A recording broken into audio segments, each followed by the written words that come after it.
Damares Alves assumiu o Ministério da Mulher, da Família e dos Direitos Humanos. No discurso de posse, a ministra disse que todas as políticas públicas da pasta vão ser construídas com base na família. A ministra afirmou ainda que as mulheres vão ter prioridade, voz e serão escutadas pelo governo. Vamos acompanhar. Eu queria cumprimentar todos vocês, as autoridades, os parlamentares que aqui estão. Eu estou vendo tanto parlamentar aqui. Eu não posso nem nomear, porque eu vou ficar assim, com vergonha de dizer que eu amo um mais que o outro. São 22 anos ao lado, 20 anos ao lado desses parlamentares, respeitada por todos eles. Fui serva desses parlamentares por 20 anos, mas fui parceira, fui companheira. E vou dizer uma coisa, eu posso falar, fui pastora de alguns também. O Estado é laico, mas sou terrivelmente cristã. Fui pastora de alguns. Amigas, alguns senadores tão queridos ali, eu não vou nomear, porque eu vou perder os nomes aqui, mas a todos os parlamentares, Senado e Câmara, onde foi a minha vida nos últimos 22 anos. Alguns parlamentares que sonharam comigo este novo tempo para o Brasil. Nos chamaram de loucos, deputados. Nos chamaram de malucos algumas vezes. Disseram que a gente vivia de utopia, de sonhos. Mas olha onde o nosso sonho nos trouxe. Num Brasil novo, num momento novo para esta nação. Obrigado, parlamentares. Obrigada a todos vocês. Cumprimento a todos vocês. Não poderia deixar também de cumprimentar a equipe de transição que caminhou comigo desde o dia que eu fui anunciada. Voluntariamente. De 9 da manhã à meia-noite, porque esse ministério ele foi construído, ele foi uma junção de várias secretarias, então deu muito trabalho a gente construir toda a estrutura. Voluntários que vieram de Sergipe, do Espírito Santo, voluntários que vieram de todos os lugares do Brasil. E aqui eu quero fazer justiça a uma voluntária linda, incrível, a Desirê. A Desirê.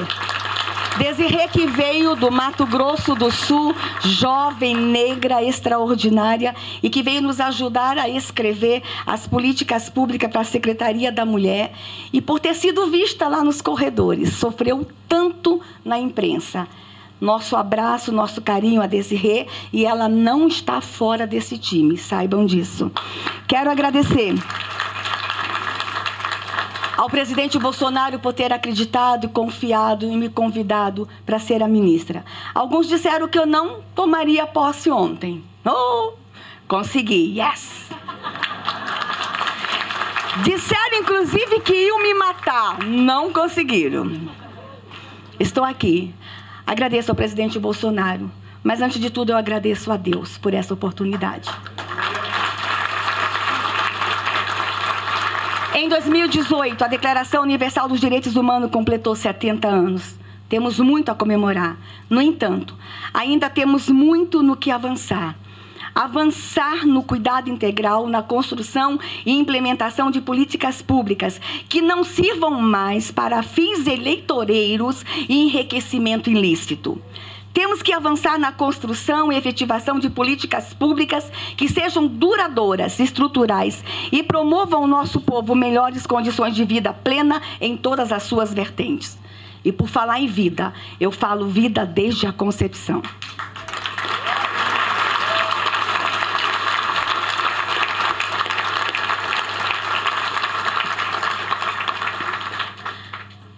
Eu queria até que meu ministério, que este nosso ministério, fosse chamado Ministério da Vida e da Alegria, mas não pode.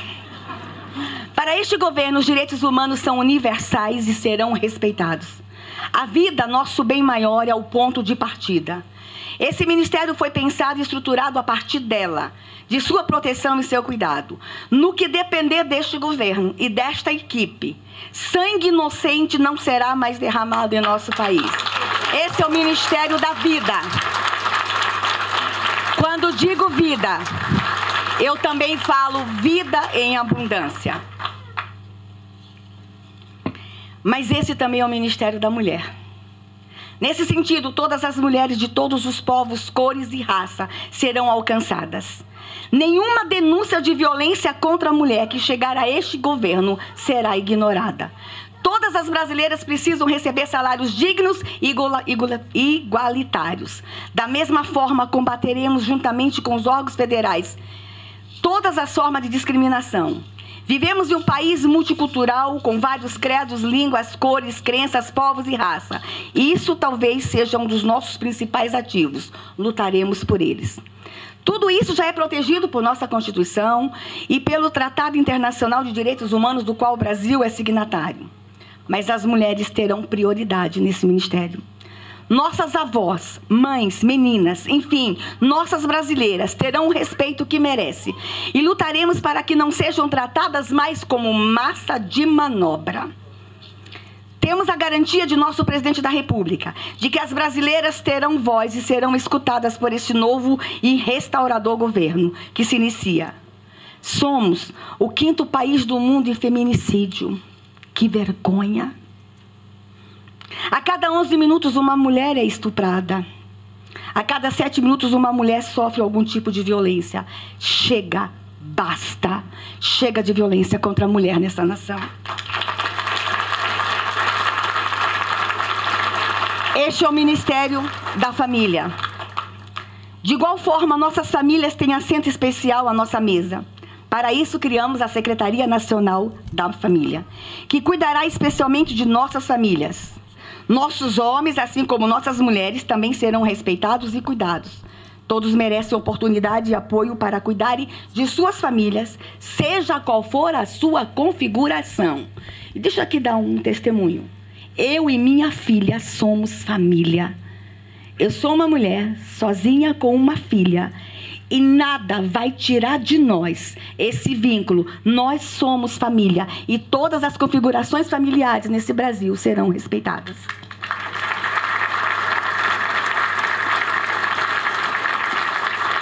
Para alcançar nossos objetivos, trabalharemos de forma especial por política de fortalecimento de vínculos familiares, inclusive por meio da solidariedade intergeracional, além da promoção de relacionamentos saudáveis entre os mais jovens e os mais velhos. Deixa eu dizer uma coisa, vocês ficam perguntando, mas que políticas públicas não são consideradas famílias? Deixa eu dar um exemplo. Nós temos no Brasil uma excelente iniciativa que é o Enem. Mas o que acontece com o Enem? O menino de 16 anos faz o Enem, passa no Enem lá no interior do Rio Grande do Sul para fazer medicina lá no Amapá. Ele é retirado do seio familiar e é levado por um estado tão longe. Longe de sua família, longe do seu povo, uma cultura diferente, e é colocado num alojamento. Sabe o que está acontecendo nas universidades do Brasil? Tristeza, dor, depressão por saudade. Talvez vocês falam, mas nos países desenvolvidos isso acontece. Mas lá os pais têm dinheiro para ir visitar o filho na universidade. E o filho vai nos feriados em casa. No Brasil, esses jovens são jogados longe. Parabéns ao Enem. O Enem é uma excelente iniciativa. Mas nós não podemos mais pensar política pública que não fortaleça o vínculo familiar. E é nesse sentido que o governo Bolsonaro vem. Toda a política pública antes vai pensar, isso aqui vai estar ou não fortalecendo o vínculo familiar. Este é o Ministério da Criança e do Adolescente. Nossas meninas e os meninos estão entre os bens mais preciosos da nação. E neste governo, menina será princesa e menino será príncipe. Está dado o recado. Ninguém vai nos impedir. Deixa eu dar mais um recado. Ninguém vai nos impedir de chamar nossas meninas de princesas e nossos meninos de príncipe. No Brasil tem meninos e meninas. Vivemos em um Brasil desigual em todas as áreas. Muito foi feito, mas não é o suficiente. Há muito trabalho ainda. Nossas meninas e meninos irão brincar e não serão brinquedos. Deixa eu repetir. Criança brinca, mas não é brinquedo. Esse ministério atuará na luta contra a pedofilia e pornografia infantil, em parceria com os demais órgãos do governo. E aqui eu quero mandar um recado para os pedófilos de plantão, e para os abusadores de plantão, e para os exploradores de criança e adolescente. Atenção, senhores, a brincadeira acabou no Brasil. Bolsonaro é presidente do Brasil.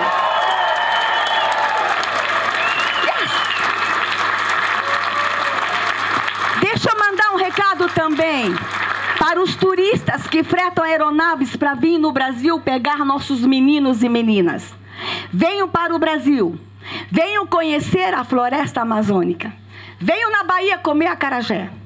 Vai no Rio de Janeiro conhecer o Cristo Redentor, Copacabana. Vá lá em Minas comer pão de queijo. Vai no Rio Grande do Sul comer churrasco. Mas não venha no Brasil mais pegar crianças e adolescentes, não. Porque Bolsonaro é presidente do Brasil. Um novo tempo nasce nessa nação. Seremos implacáveis com aqueles que destroem a infância das crianças brasileiras. Os abusadores, os consumidores de pornografia infantil, o crime organizado, entre outros. E aqui eu quero lembrar, Sérgio Moro é ministro do governo Bolsonaro. Seremos proativos para evitar a gravidez inesperada que alcança meninas cada vez mais novas. Não negligenciaremos as necessidades e enfrentaremos os desafios em relação às crianças e adolescentes em situação de vulnerabilidade, sobretudo as mais pobres e as de comunidades tradicionais, as invisíveis. Um dos desafios desse atual governo é acabar, com o abuso da doutrinação ideológica. Trabalharemos junto com o poder público para construir um Brasil em que nossas crianças tenham acesso à verdade e sejam livres para pensar. Acabou a doutrinação ideológica de crianças e adolescentes no Brasil.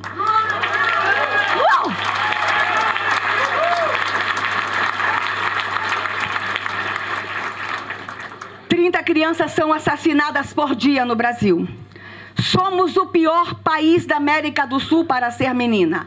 Mas o governo Bolsonaro se propõe que em pouco tempo seremos o melhor país do mundo para se criar menina. A revolução está apenas começando. Mas este é o Ministério da Juventude. Sentimos a necessidade que o poder público evite esforço para os nossos jovens. A permanência na escola e no ensino superior e as oportunidades de trabalho e renda ainda são entraves que devem ser removidos. Nossa Secretaria da Juventude estará atenta a tais demandas. Nosso Brasil tão rico, tão lindo e tão jovem, ainda derrama sangue inocente de jovens das periferias, nas estradas, nas comunidades e no campo. Segundo o mapa mundial da violência de 2014, somos o 10º país do mundo que mais mata jovens e adolescentes. Que vergonha.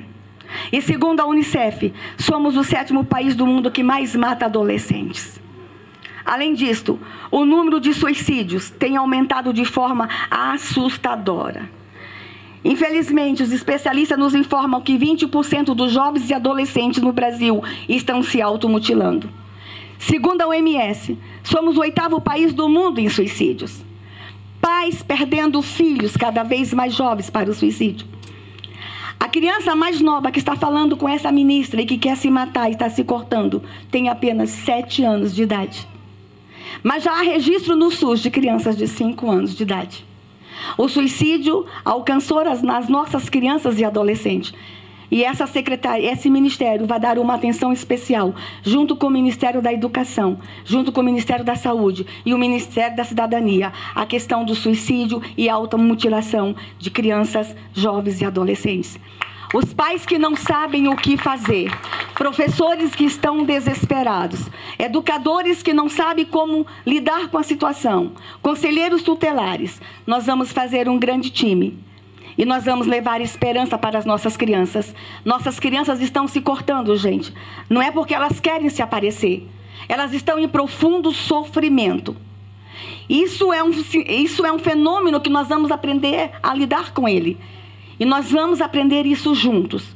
Ministério, pais, famílias, todos juntos, no combate ao suicídio e à automutilação. E essa é uma das metas desse ministério para os próximos 100 dias. Intensificaremos em parceria com outros órgãos e entidades as campanhas de prevenção ao suicídio, automutilação e também o uso abusivo de drogas ilícitas e o consumo de álcool entre adolescentes e jovens. Nós conhecemos e nos preocupamos com a realidade do jovem negro, indígena, cigano, ribeirinho, quilombola, o boia fria. Estes jovens invisíveis, que trabalham de sol ao sol, sem acesso à saúde, educação, sem moradia, trabalho e renda, terão o protagonismo que merecem nesse ministério. Cuidaremos de todos com políticas públicas sérias e equilibradas, respeitando sua cultura e seu modo de ser, dentro do caráter universal dos direitos humanos. Mas esse também é o Ministério da Igualdade Racial. Um dos principais ativos de nosso país é a diversidade cultural. Povos, línguas, raças, credos e cores fazem parte da alma do povo brasileiro. Todos nós temos um pouco de cada um.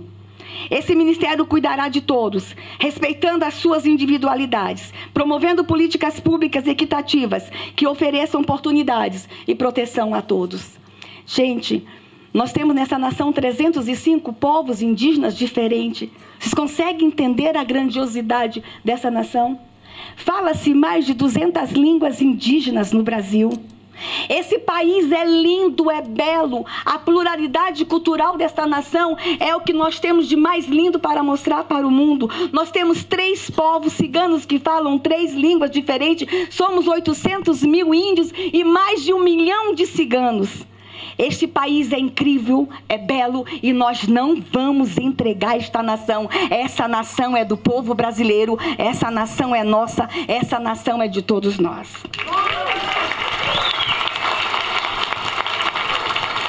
Mas este ministério também é da pessoa idosa. Nossos idosos e idosos contribuíram muito com a nossa nação e serão honrados por isso. Além de tudo, boa parte deles está no mercado de trabalho. Alguns por opção, mas muitos por necessidade econômica. Muitos no momento em que deveriam receber cuidados, ainda são arrimos de família. Lutaremos com os idosos, por meio da Secretaria do Idoso, para que o Estatuto do Idoso seja respeitado integralmente nessa nação. Mas este é o Ministério da Pessoa com Deficiência. Quero falar especialmente com as pessoas com deficiência. A Lei Brasileira de Inclusão é uma das nossas principais bandeiras. E aqui quero dizer aos nossos parlamentares, foram 14 anos para a gente aprovar a LBI no Congresso Nacional. Chega a doer falar isso para vocês. Uma lei tão importante. 14 anos de luta. Vocês não têm ideia os entraves nos bastidores que nós, assessores, tivemos que enfrentar. E os parlamentares comprometidos com as pessoas com deficiência. Consegue imaginar? 14 anos para aprovar uma lei de inclusão no Brasil. A lei está aprovada desde 2015. E ela ainda não foi regulamentada. E aqui eu trago a boa nova. O presidente Bolsonaro determinou que nos próximos meses seja regulamentada a Lei Brasileira de Inclusão. Essa é uma nação que vai incluir. Trouxemos para o Ministério pessoas muito especiais que falam com vocês e que sabem o que estão fazendo. Nossa Secretaria da Pessoa com Deficiência terá o papel de desenhar e implementar políticas públicas especiais e lutar pela legislação que garanta tais direitos. A acessibilidade, em todos os níveis, ainda é um desafio que superaremos juntos. Contem conosco. E aqui, quando eu falo da regulamentação da LBI, a Secretaria estará ainda aos acampamentos de ciganos, para saber qual cigano ainda não tem com deficiência, que ainda não tem benefício. A Secretaria estará indo nas aldeias que nos forem abertas. Todos os índios com deficiência terão acesso ao benefício. A Secretaria estará indo às ruas, buscando as pessoas com deficiência que estão jogadas, algumas no fundo de uma casa, sem nenhuma assistência, abandonada pela família. As pessoas com deficiência serão e estarão no protagonismo deste ministério. É um novo tempo para as pessoas com deficiência no Brasil. Mas este também é o Ministério da Proteção Global. Lutaremos contra a tortura.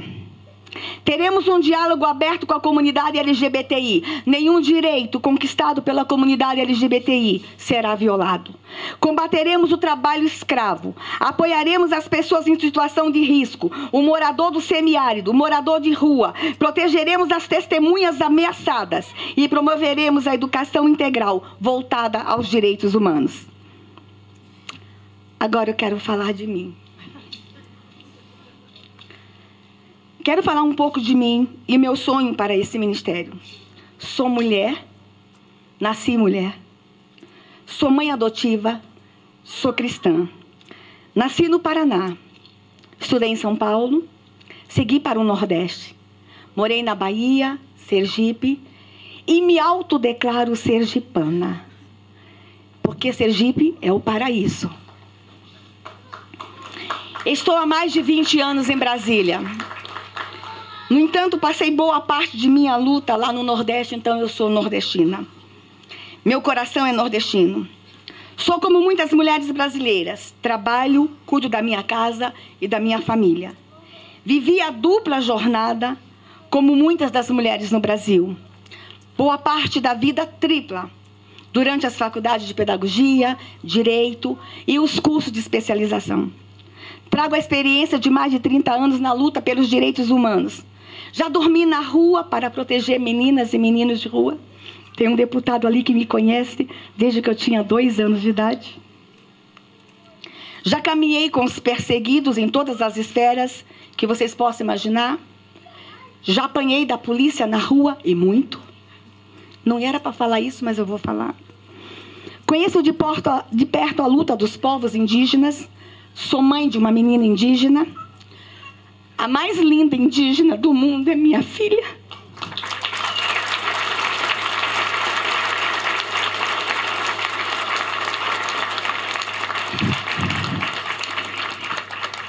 Que não teve a alegria de estar aqui, porque foi ameaçada junto com a mãe. Queriam nos matar, porque a gente acredita que é um novo momento para o Brasil. Queriam nos matar, disseram que iam nos matar, mas é difícil matar essa ministra. Mas por recomendação, a minha filha não está em Brasília. Deve estar de longe assistindo a mãe. Te amo, Lulu.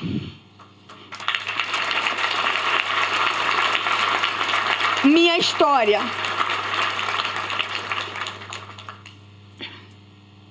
Minha história não foi respeitada.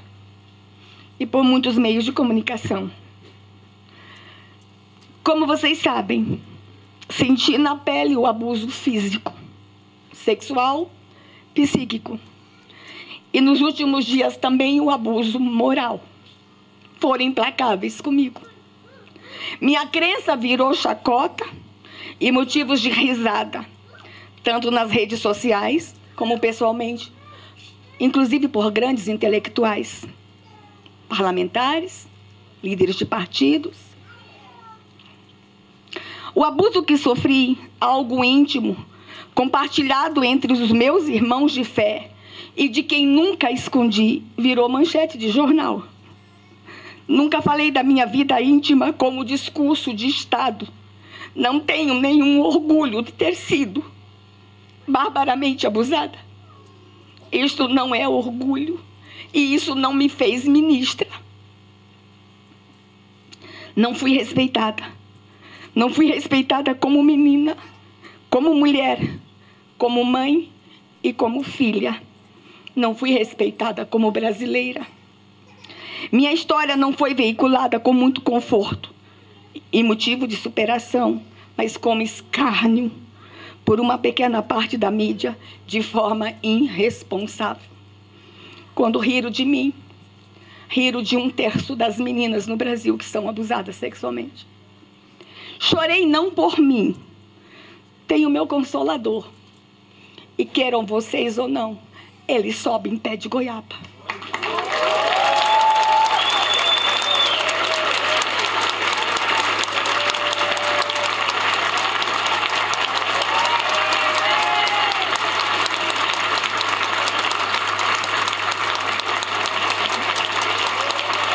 Chorei.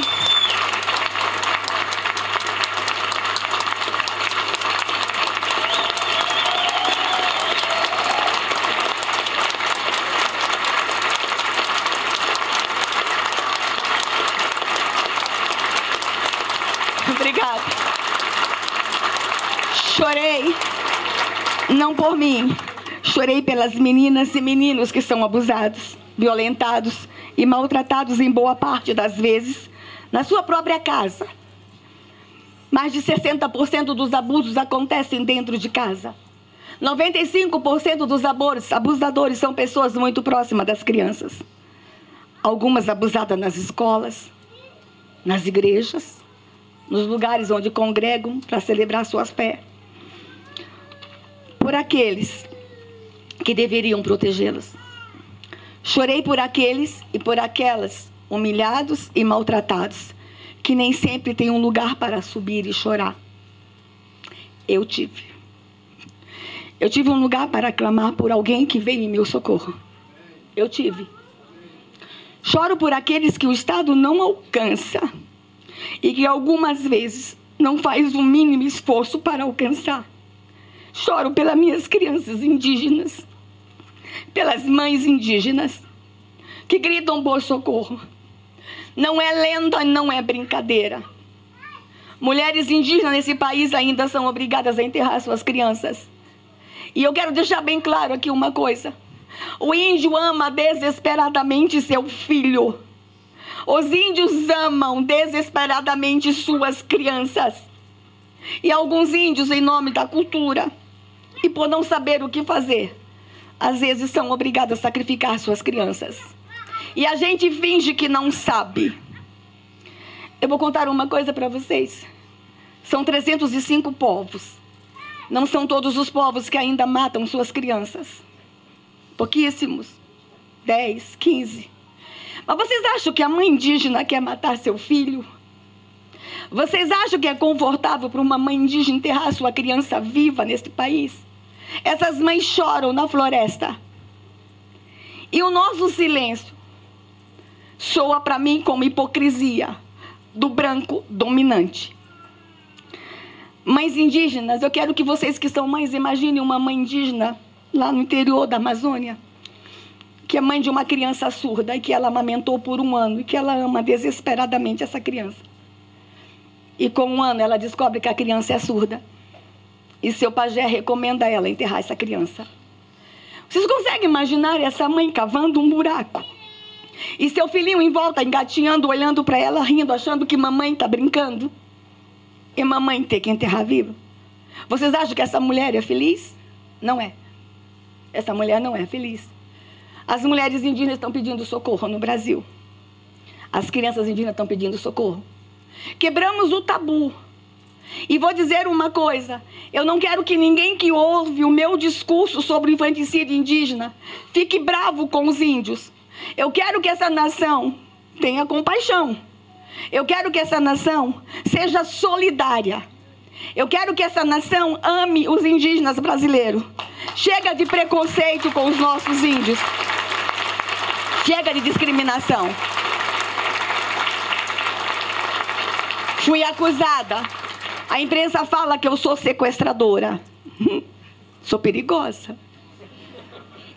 A imprensa fala que eu sou uma espécie de sequestro, porque quando eu ouço o choro de uma mãe e busco essa mãe para vir para a cidade, para ter seu bebezinho, nós temos etnias ainda, pouquíssimas, que não aceitam as crianças gêmeas. Quando nascem gêmeos, as mães são obrigadas a enterrar os 2 vivos. Como é que a gente pode admitir em pleno 2018 que uma mãe enterre seus 2 bebezinhos gêmeos só por ser gêmeos? Perdi há 3 semanas atrás 2 menininhos com lábios leporino, fissura palatal, porque a mãe não sabia o que fazer. E nós sabemos o que fazer. Nós temos um orçamento milionário no Ministério da Saúde para alcançar essas crianças. A senhora está expondo os povos indígenas, não sou eu. Eu estava fazendo esse diálogo sozinha, eu e meu grupo, com os povos, quando nos acusaram de sequestradores. E para nos defendermos, tivemos que falar o que estávamos fazendo. Não fomos nós que trouxemos o assunto para o debate. Foi quem irresponsavelmente nos acusou de sequestradores. Essas crianças existem, essas mães existem. Eu vou encerrar dizendo uma coisa para vocês. Quando se enterra uma criança viva, as mães que estão comigo hoje em Brasília e que foram obrigadas a enterrar uma criança viva, elas contam que quando se enterra uma criança viva, ela não morre na hora. Eu tenho um menino que está comigo que ficou enterrado por 2 horas. O Brasil inteiro viu o caso de Canarana, de uma menininha que ficou enterrado por 7 horas e milagrosamente sobreviveu há menos de 6 meses atrás. As mães dizem para mim que quando se enterra uma criança viva, ela não morre na hora. Ela chora debaixo da terra. Ela chora por muito tempo antes de morrer. É o choro, ministro Osmar, que os governos anteriores não escutaram. É o choro que os presidentes anteriores da FUNAI não escutaram. É o choro que o Brasil não escutou. Mas eu vou dizer uma coisa para vocês como uma terrível cristã. É o choro que o grande Tupã escuta. E o grande Tupã ama curumim.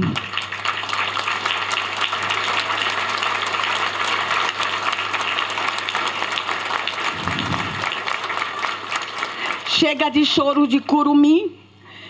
Chega de choro de criança indígena. Chega de choro de crianças com deficiência. Chega de choro nos lares.